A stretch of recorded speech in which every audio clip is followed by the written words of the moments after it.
May 20th, 1 Samuel 26:1 through 28:25. The Ziphites went to Saul at Gibeah and said, "Is not David hiding on the hill of Hachilah, which faces Jeshimon?" So Saul went down to the desert of Ziph with his 3,000 select Israelite troops to search there for David. Saul made his camp beside the road on the hill of Hachilah facing Jeshimon, but David stayed in the wilderness. When he saw that Saul had followed him there, he sent out scouts and learned that Saul had definitely arrived. Then David set out and went to the place where Saul had camped. He saw where Saul and Abner, son of Ner, the commander of the army, had lain down. Saul was lying inside the camp with the army encamped around him. David then asked Ahimelech the Hittite and Abishai, son of Zeruiah, Joab's brother, "Who will go down into the camp with me to Saul?" "I'll go with you," said Abishai. So David and Abishai went to the army by night, and there was Saul lying asleep inside the camp with his spear stuck in the ground near his head. Abner and the soldiers were lying around him. Abishai said to David, "Today God has delivered your enemy into your hands. Now let me pin him to the ground with one thrust of the spear. I won't strike him twice." But David said to Abishai, "Don't destroy him. Who can lay a hand on the Lord's anointed and be guiltless?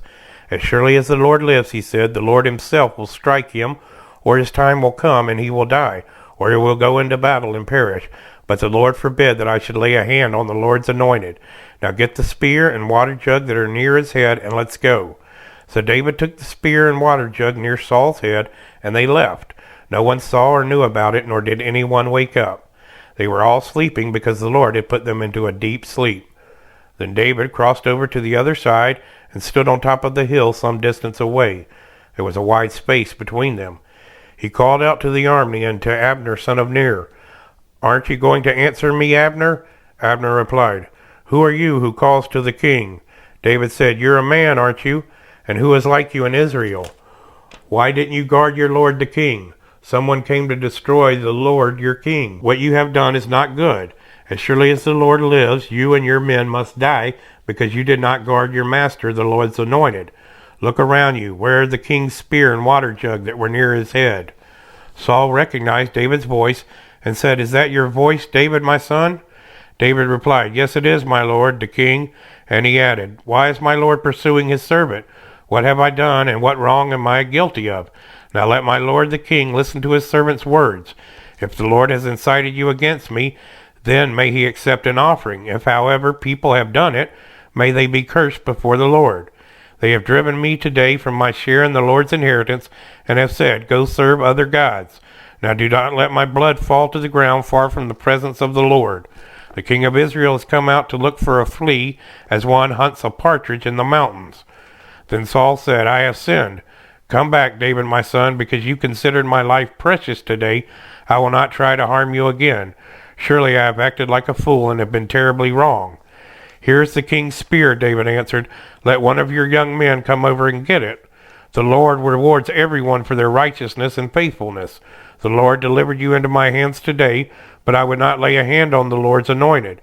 As surely as I value your life today, so the Lord value my life and deliver me from all trouble." Then Saul said to David, "May you be blessed. David, my son, you will do great things and surely triumph." So David went on his way, and Saul returned home. But David thought to himself, "One of these days I will be destroyed by the hand of Saul. The best thing I can do is to escape to the land of the Philistines. Then Saul will give up searching for me anywhere in Israel, and I will slip out of his hand." So David and the 600 men with him left and went over to Achish, son of Maoch, king of Gath. David and his men settled in Gath with Achish. Each man had his family with him, and David had his 2 wives, Ahinoam of Jezreel and Abigail of Carmel, the widow of Nabal. When Saul was told that David had fled to Gath, he no longer searched for him. Then David said to Achish, "If I have found favor in your eyes, let a place be assigned to me in one of the country towns, that I may live there. Why should your servant live in the royal city with you?" So on that day Achish gave him Ziklag, and it has belonged to the kings of Judah ever since. David lived in Philistine territory 1 year and 4 months. Now David and his men went up and raided the Geshurites, the Girzites, and the Amalekites. From ancient times these peoples had lived in the land extending to Shur and Egypt. Whenever David attacked an area, he did not leave a man or woman alive, but took sheep and cattle and donkeys and camels and clothes. Then he returned to Achish.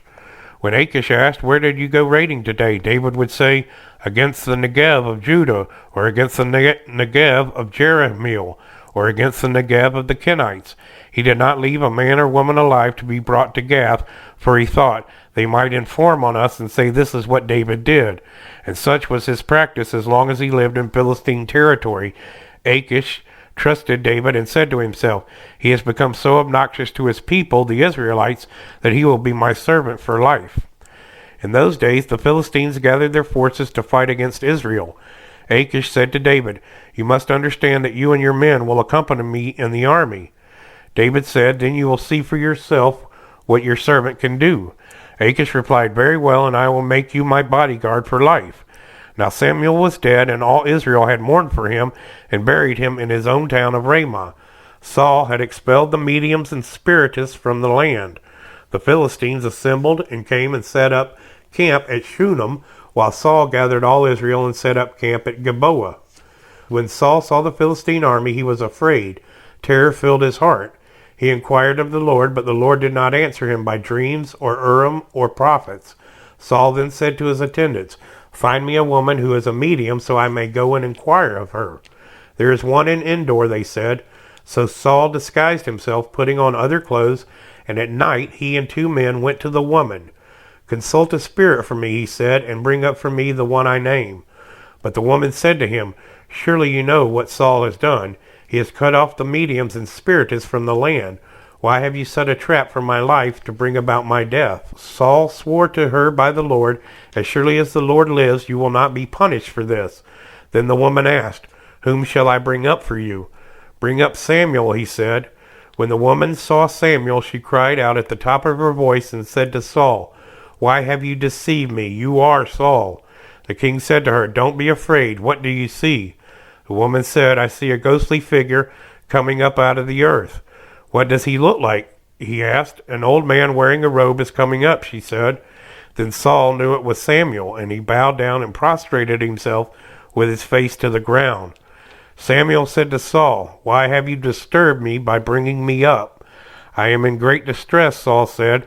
"The Philistines are fighting against me, and God has departed from me. He no longer answers me either by prophets or by dreams. So I have called on you to tell me what to do." Samuel said, "Why do you consult me now that the Lord has departed from you and become your enemy? The Lord has done what he predicted through me. The Lord has torn the kingdom out of your hands and given it to one of your neighbors, to David, because you did not obey the Lord or carry out his fierce wrath against the Amalekites. The Lord has done this to you today. The Lord will deliver both Israel and you into the hands of the Philistines, and tomorrow you and your sons will be with me. The Lord will also give the army of Israel into the hands of the Philistines." Immediately Saul fell full length on the ground, filled with fear because of Samuel's words. His strength was gone, for he had eaten nothing all that day and all that night.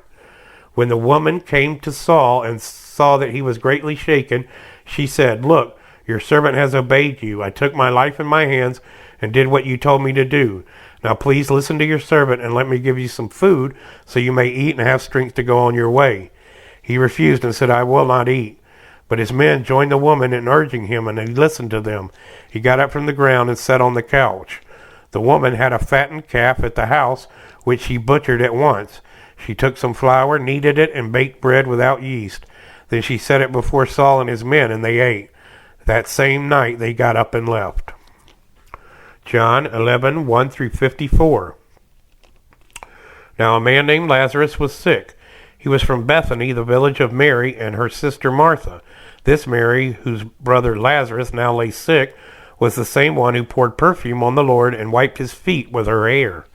So the sisters sent word to Jesus, "Lord, the one you love is sick." When he heard this, Jesus said, "This sickness will not end in death. No, it is for God's glory, so that God's Son may be glorified through it."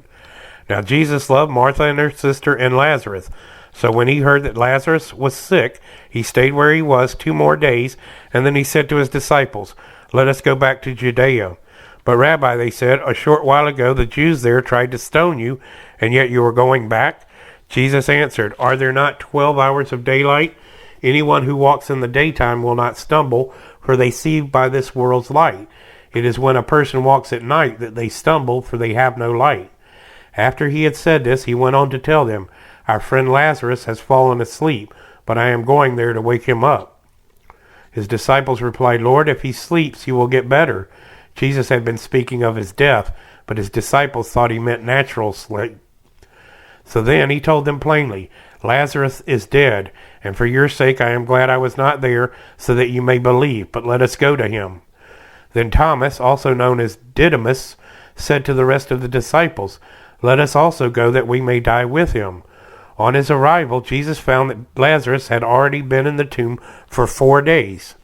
Now Bethany was less than 2 miles from Jerusalem, and many Jews had come to Martha and Mary to comfort them in the loss of their brother. When Martha heard that Jesus was coming, she went out to meet him, but Mary stayed at home.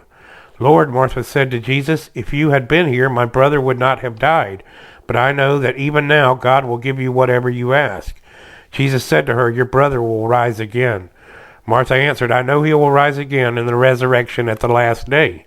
Jesus said to her, "I am the resurrection and the life. The one who believes in me will live, even though they die. And whoever lives by believing in me will never die. Do you believe this?" "Yes, Lord," she replied. "I believe that you are the Messiah, the Son of God, who has come into the world." After she said this, she went back and called her sister Mary aside. "The teacher is here," she said, "and is asking for you." When Mary heard this, she got up quickly and went to him. Now Jesus had not yet entered the village, but was still at the place where Martha had met him. When the Jews who had been with Mary in the house, comforting her, noticed how quickly she got up and went out, they followed her, supposing she was going to the tomb to mourn there. When Mary reached the place where Jesus was and saw him, she fell at his feet and said, "Lord, if you'd been here, my brother would not have died." When Jesus saw her weeping, and the Jews who had come along with her also weeping, he was deeply moved in spirit and troubled. "Where have you laid him?" he asked. "Come and see, Lord," they replied. Jesus wept. Then the Jews said, "See how he loved him?" But some of them said, "Could not he who opened the eyes of the blind man have kept this man from dying?" Jesus, once more deeply moved, came to the tomb. It was a cave with a stone laid across the entrance. "Take away the stone," he said. "But Lord," said Martha, the sister of the dead man, "by this time there is a bad odor, for he has been there 4 days." Then Jesus said, Did I not tell you that if you believe, you will see the glory of God?" So they took away the stone. Then Jesus looked up and said, "Father, I thank you that you have heard me. I knew that you always hear me, but I said this for the benefit of the people standing here, that they may believe that you sent me." When he had said this, Jesus called in a loud voice, "Lazarus, come out." The dead man came out, his hands and feet wrapped with the strips of linen and a cloth around his face. Jesus said to them, "Take off the grave clothes and let him go." Therefore many of the Jews who had come to visit Mary and had seen what Jesus did believed in him, but some of them went to the Pharisees and told them what Jesus had done. Then the chief priests and the Pharisees called a meeting of the Sanhedrin. "What are we accomplishing?" they asked. "Here is this man performing many signs. If we let him go on like this, everyone will believe in him, and then the Romans will come and take away both our temple and our nation." Then one of them, named Caiaphas, who was a high priest that year, spoke up. "You know nothing at all. You do not realize that it is better for you that one man die for the people than that the whole nation perish." He did not say this on his own, but as a high priest that year, he prophesied that Jesus would die for the Jewish nation, and not only for that nation, but also for the scattered children of God, to bring them together and make them one. So from that day on, they plotted to take his life. Therefore, Jesus no longer moved about publicly among the people of Judea. Instead, he withdrew to a region near the wilderness, to a village called Ephraim, where he stayed with his disciples. Psalm 117, 1-2. Praise the Lord, all you nations. Extol him, all you peoples. For great is his love toward us, and the faithfulness of the Lord endures forever. Praise the Lord. Proverbs 15, 22-23. Plans fail for lack of counsel, but with many advisers they succeed. A person finds joy in giving an apt reply, and how good is a timely word.